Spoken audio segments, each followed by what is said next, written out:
What is up, guys? It's your boy, Rick Kakis, and today we've got some brand spanking new Destiny 2 news, courtesy of the Bungie weekly update that has just gone live, revealing official information. And so, let's get started. But just before we do, guys, today's sponsor, Manscaped, came out with a brand new product. Hold on one second, let me just...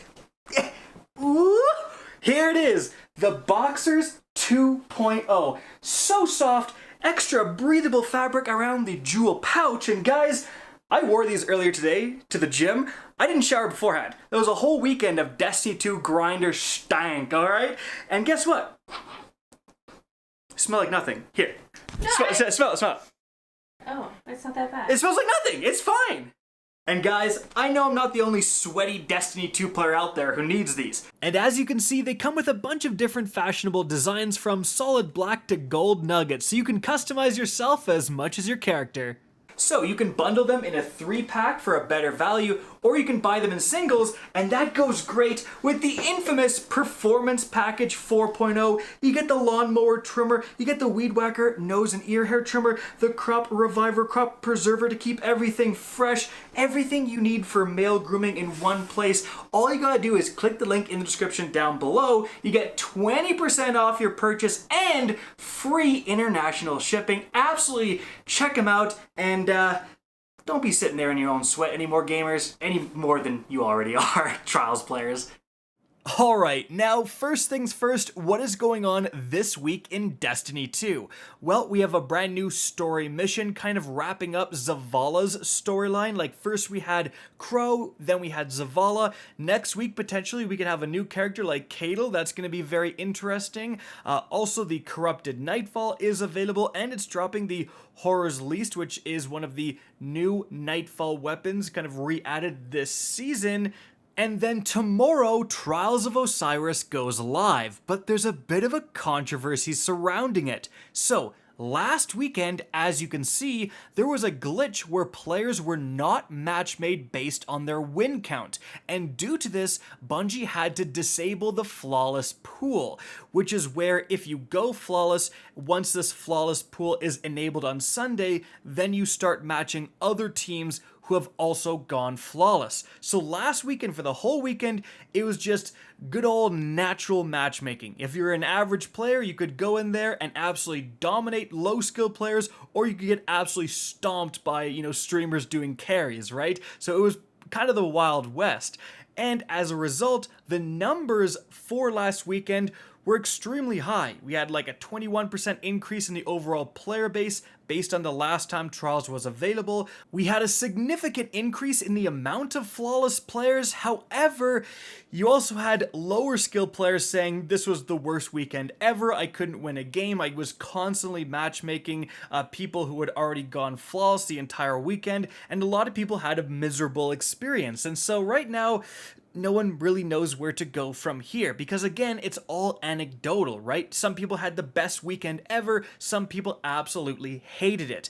What I hate is the fact that Bungie's never really conducted a proper test. This is actually the only second weekend ever since Trials was kind of remade with the new system at State 14 where you gain reputation and level up. That first initial weekend when everything was remade, there was no flawless pool, and now this last weekend, there was no flawless pool. That's it, guys. Bungie has never actually done a proper experiment where, let's say for about a month, they rotate back and forth between flawless pool and no flawless pool, and hopefully in that experiment they wouldn't even tell anyone so people's personal biases couldn't get in the way. Experiment with different maps, with the solo queue being active, all of that stuff. I would just like to settle this debate once and for all with a proper scientific experiment and looking at the data rather than just everyone yelling at each other on Twitter, but unfortunately Bungie doesn't seem to be doing that, so we go back to the Twitter arguments. In any event, moving on from there, let's talk about that brand new information within the TWAB. So, first of all, Crucible Zone Control is going to be coming up. There's going to be the Trials Labs playlist available next reset. And Bungie says it's going to stick around for the rest of Season of the Haunted except during Iron Banner. Some of you may remember Zone Control from back in the OG Destiny time frame. This mode is more of a traditional objective mode where the only way to score points is to control those zones. You also get significantly faster capture times, as you can see when more Guardians are on the zone, but of course that leaves you open for a poorly timed Nova Bomb from the other team.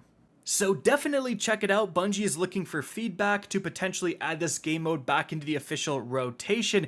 And speaking of zone control, for tomorrow or this weekend's Trials of Osiris, it will be the zone capture variant as well. And there also is going to be a Trials rank boost this weekend, so that's a great way to get more loot faster. But moving on from there, of course, this month is Pride Month. Bungie is participating in a big way. First of all, here's an emblem you can redeem right here. And this year there is a brand new pin and associated in-game emblem, as you can see. Bungie points out that as of this year, they've raised up to $480,000 for various causes, and if you want to get involved, of course, check out the link in the description of this video to the TWAB.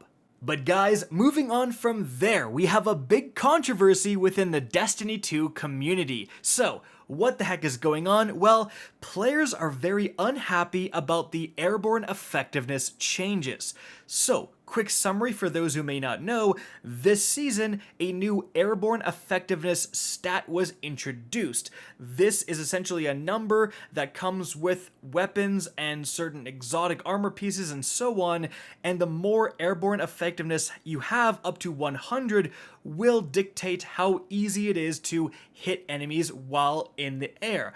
Previously, you could really just kind of throw on an Icarus grip, but now Bungie is letting you really combine a bunch of things to potentially be, landing your shots while mid-air from across the map with almost no accuracy penalty. Or at least this is what was sold to us. The best way to illustrate the problems with this is with this tweet that really popped off over this last week. As you can see, it shows a player floating in the air with heat rises, and he can't even land a sniper shot on this harpy. Now, it's not his fault. As you can see, the reticle is directly on this enemy, but the airborne effectiveness stat, or potentially lack thereof, is causing them to miss. Our community manager, DMG, replied saying, well, what's the rest of the build? This doesn't give perfect 100 airborne effectiveness.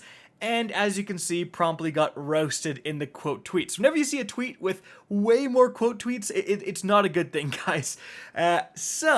Really, to summarize everyone's complaints, most players feel like they shouldn't have to hardcore spec into airborne effectiveness to hit what they're aiming at. I think a lot of people, and frankly including myself, were kind of under the impression that your airborne accuracy would overall increase with this update, especially again in that clip that players using heat rises, which gives you a ton of airborne effectiveness.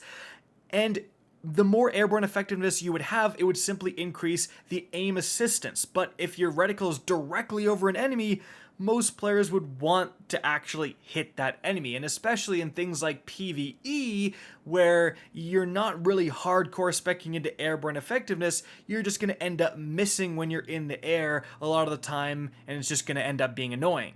But interestingly, some of these complaints may be because of a glitch. As you can see right here, revealed in today's TWAB, Bungie said some of the exotic armor pieces are not granting the advertised airborne effectiveness stat. So, the Sealed Ahamkar Grasps, the Lion Rampant, the Peacekeeper, the Peregrine Greaves, and the Wings of Sacred Dawn are all affected. However, for the wings, they said this is working correctly, but it actually doesn't state that you have to have the Tome of Dawn aspect equipped. So a lot of players are throwing these exotics on and obviously being disappointed by their airborne effectiveness, but again, that's actually due to a glitch. So we're gonna have to see how things shape up in the future. What do you guys think? Are you happy with airborne effectiveness? Do you think everyone should just naturally be able to hit their shots in the air? Let me know in that comment section down below. Guys, that is it for the video. I hope you enjoyed and found this informative. If you did, please remember to help me out by simply rating and especially sharing this video. If you guys want to see more Destiny 2 content similar to this, don't be afraid to slap that subscribe button. If you want to get in touch with me and keep up to date with the latest channel activity, the best way is to follow me on Twitter at RickCacus. That is linked in the description down below. Again, I hope you enjoyed the video, and as always, have a good day.